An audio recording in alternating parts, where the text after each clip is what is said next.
We release this show at a moment of high drama. Politics, economics, financial markets, and America's relations with the rest of the world are in a state of tumult. So how on earth do you talk with and listen to people on the other side, those who see things totally differently than you do? Should you even try? Our guest says yes. We need to find ways to disagree better.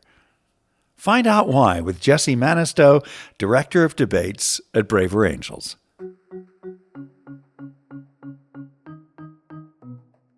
Right now, we are all in some way emotionally activated, whether it's with triumph or whether it is with fear and anger. And here at Braver Angels, we are coming together to try to live well in a polarized time. We are going to rush in to this conversation. We have been saying for years that we offer tools to understand each other. So if we are going to turn up the volume on this music, well, we'd better be there to be part of this concert.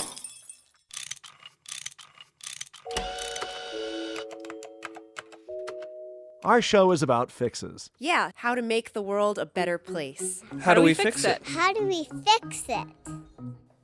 Is President Trump making America great? Everyone has an opinion about that. And before you answer the question for yourself, consider this. Tens of millions of our fellow citizens totally disagree with you. Some see the first months of the second Trump administration as a political, global, and economic disaster.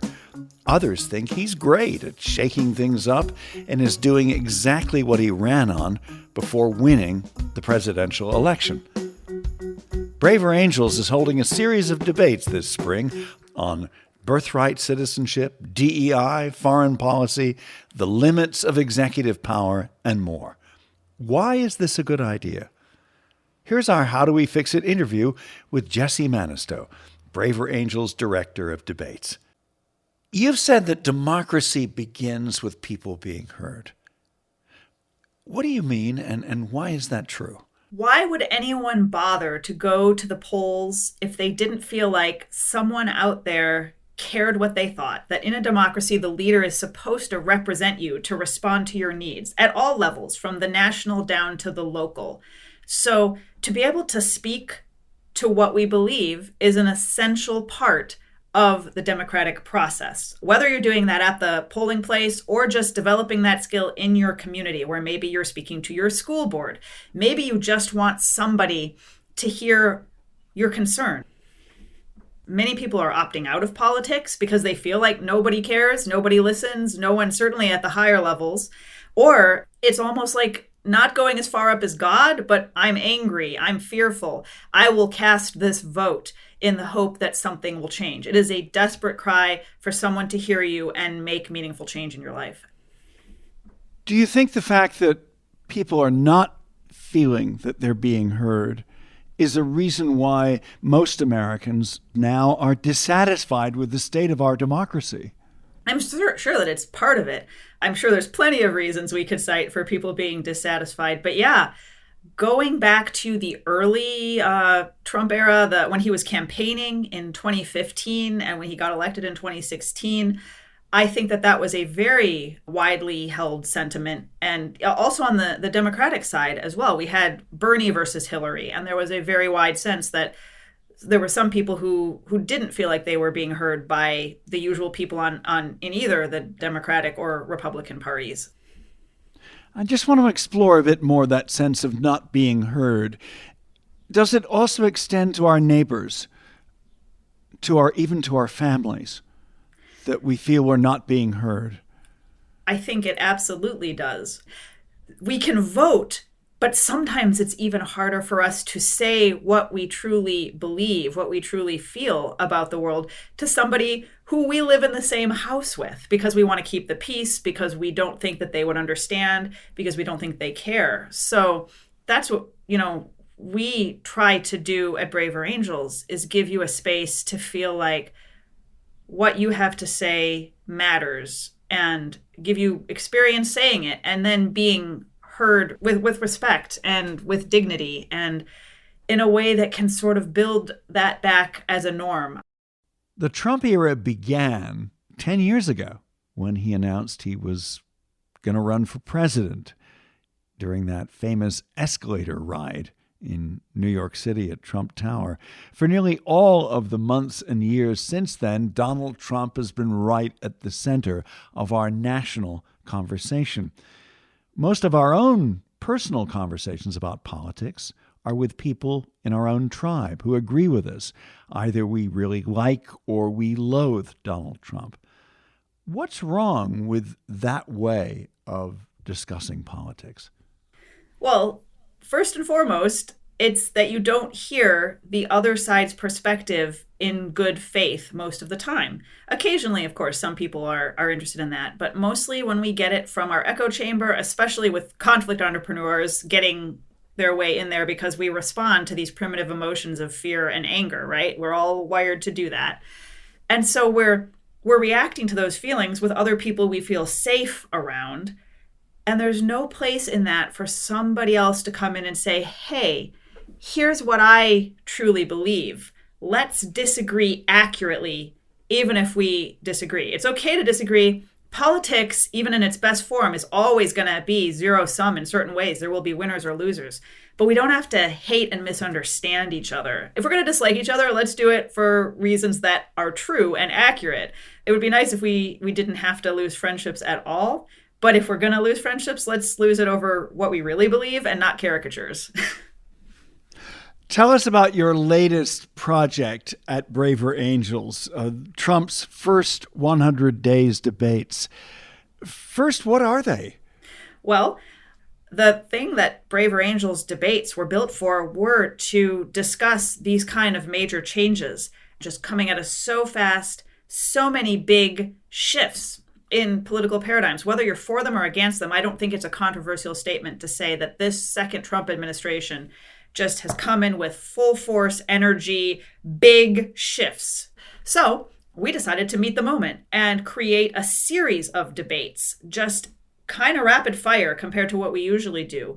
And we have reached out to partners to try to bring in new voices. With every debate, we try to bring in new voices. But as part of this meeting the moment, who was out there not feeling heard, who didn't even realize that this was something we could offer them, who might want to be part of this weird moment that we're trying to rise to. And so we put together this first 100 days initiative. So you have these debates. What are the topics so far? Well, for this first 100 days series, which will end on day 101, which is May 1st, with a debate that is quite simply resolved, President Trump is making America great again, to cap it off, right? Where we can talk about whatever it is. You can be for or against that. We take speeches in the affirmative and the negative, back and forth.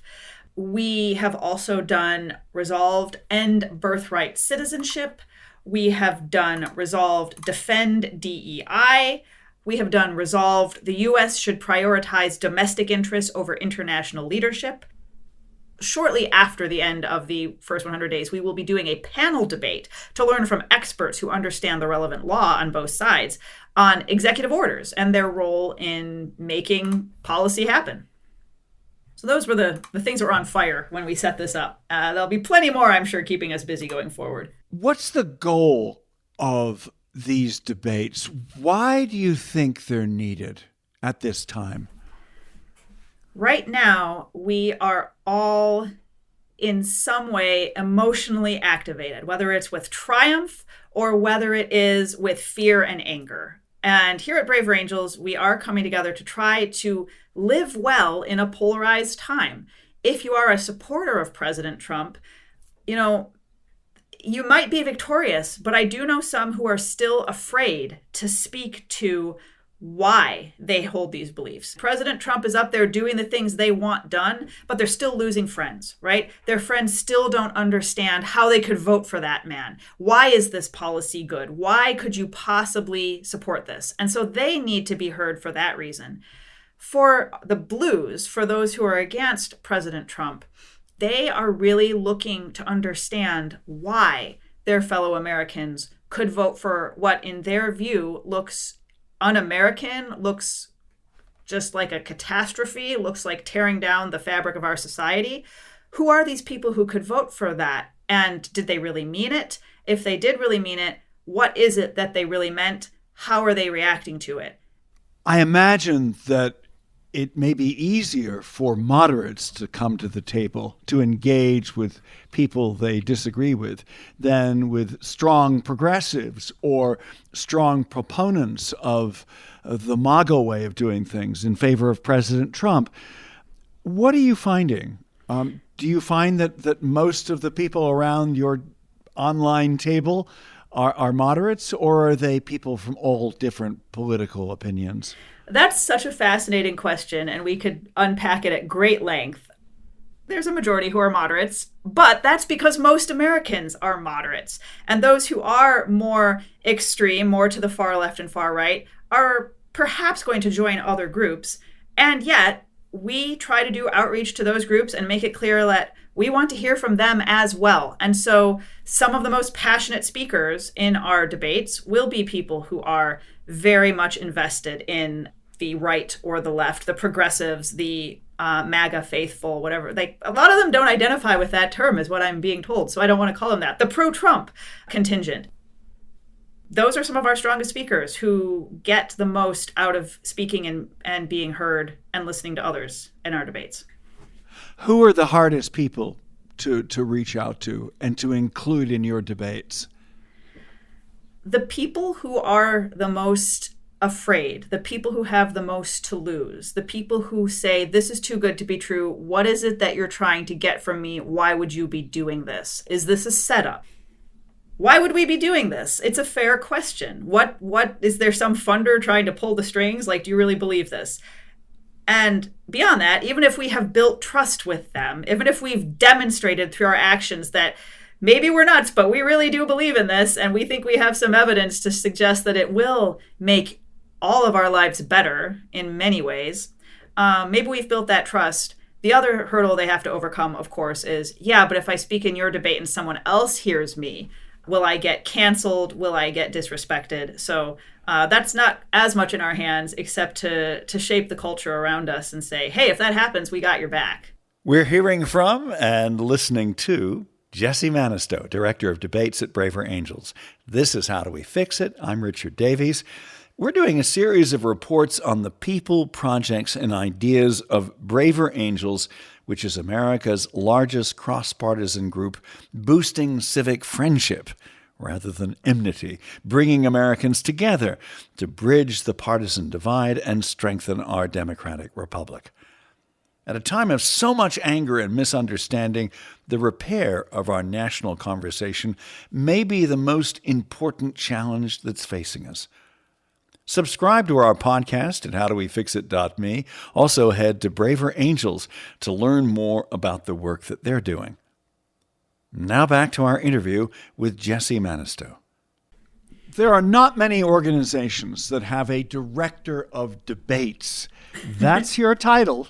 Mm-hmm. Tell us what you do. So many things, so many elements to putting on a debate program.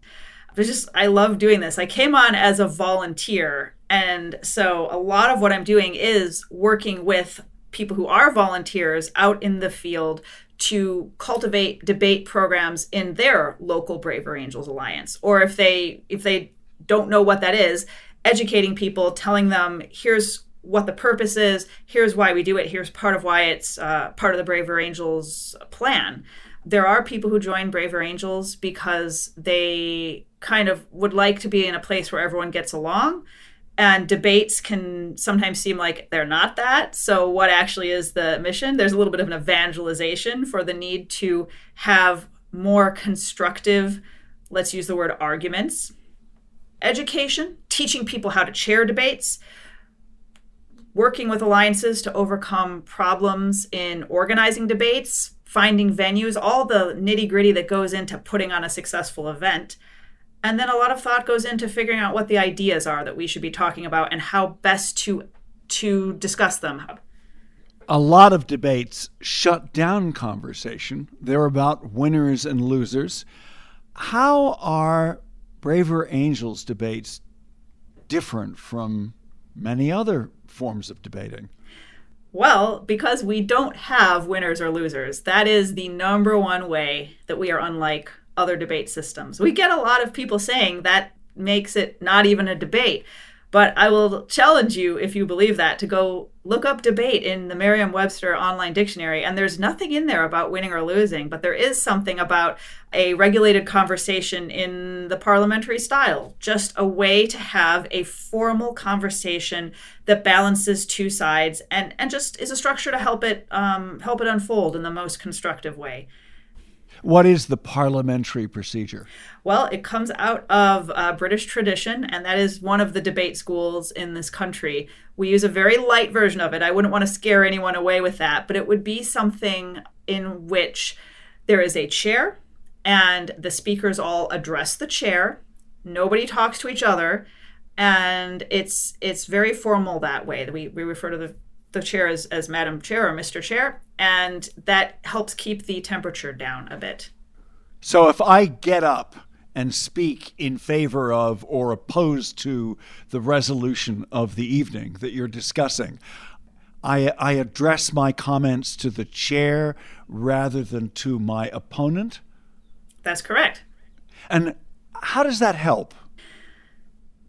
It seems like a silly sort of affectation in a lot of cases until you really need it. And then once you see it happen, you realize, hey, I, as the chair, or whoever the chair is, but I chair a lot of these debates, I am your hostess here.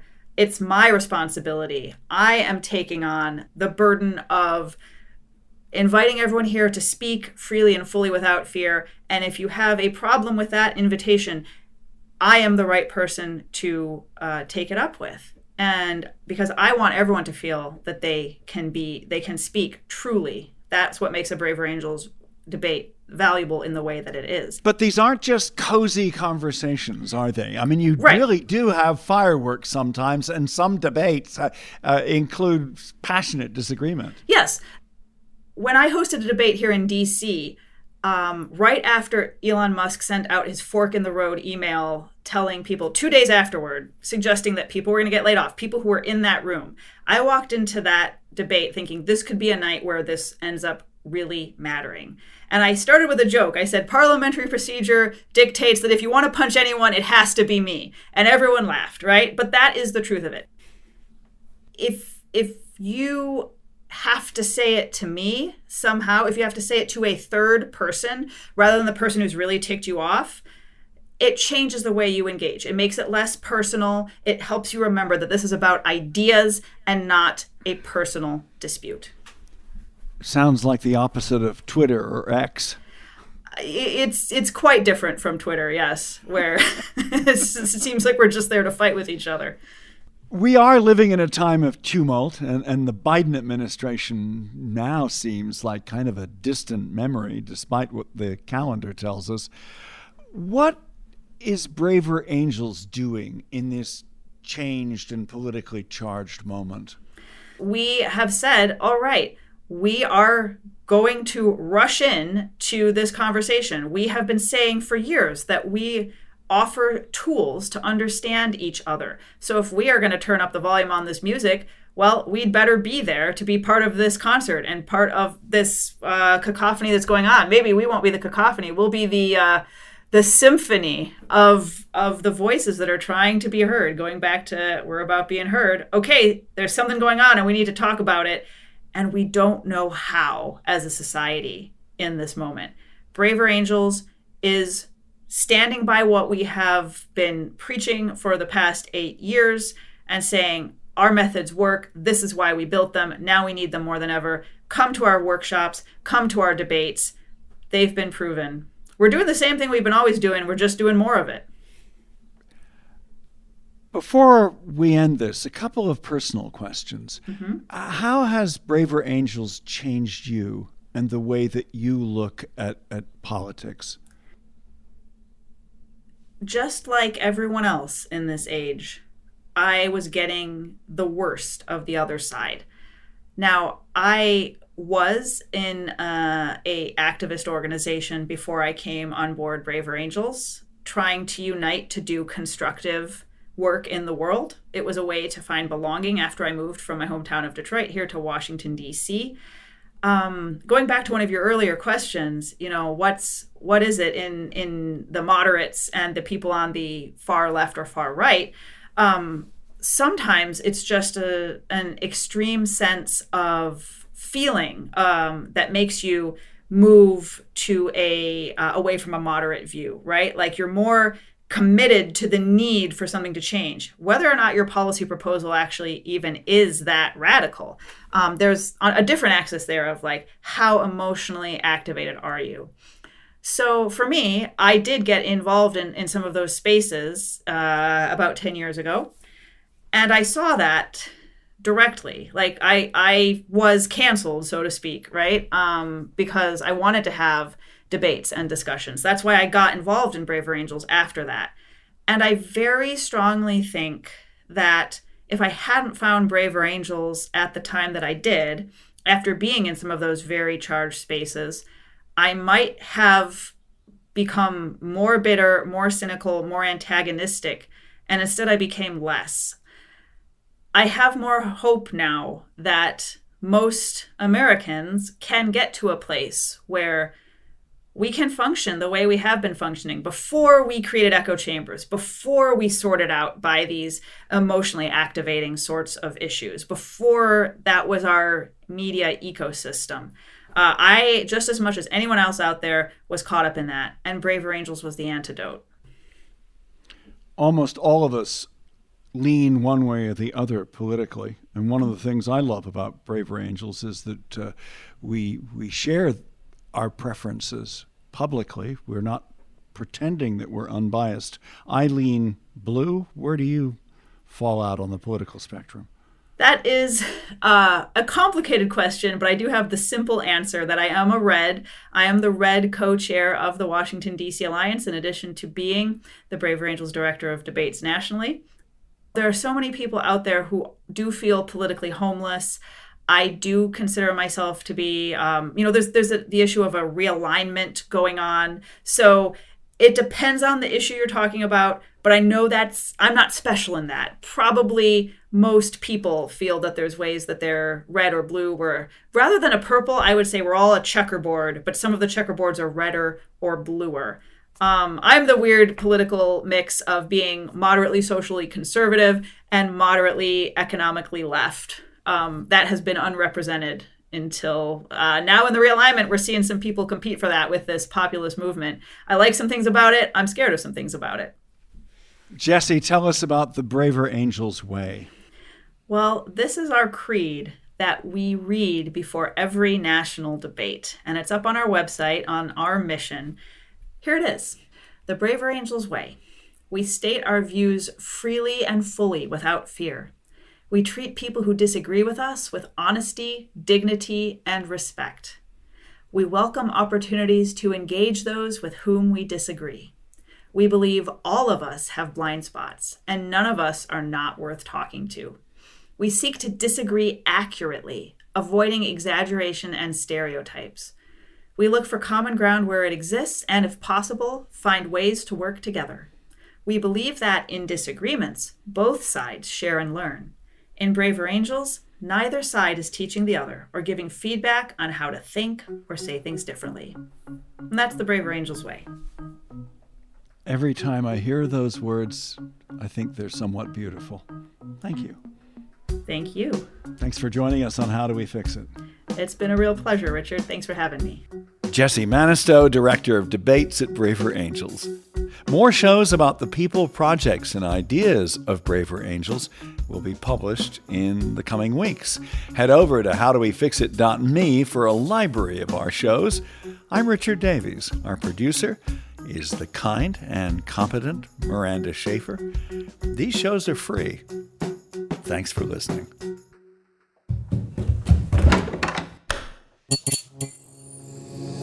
This podcast is part of the Democracy Group,